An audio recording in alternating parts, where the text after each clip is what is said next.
In this video, let's talk about how to use the Bank of America student banking features. Now, in order to use this feature, you must be currently enrolled in high school, in college, or on a vocational program.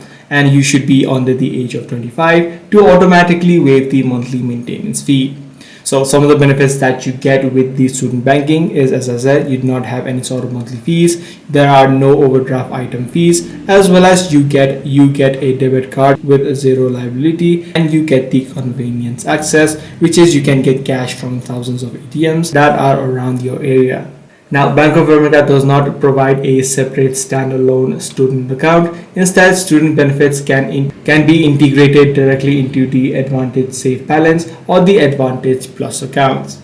Main benefits that you get with the student banking feature are these. Also, before you are able to use it, you need to submit a proof of your enrollment as well as set up the international student account. So this is the exact way that you use the Bank of America student banking feature. If this video was helpful to you, be sure to subscribe. I'm going to see you in the next one.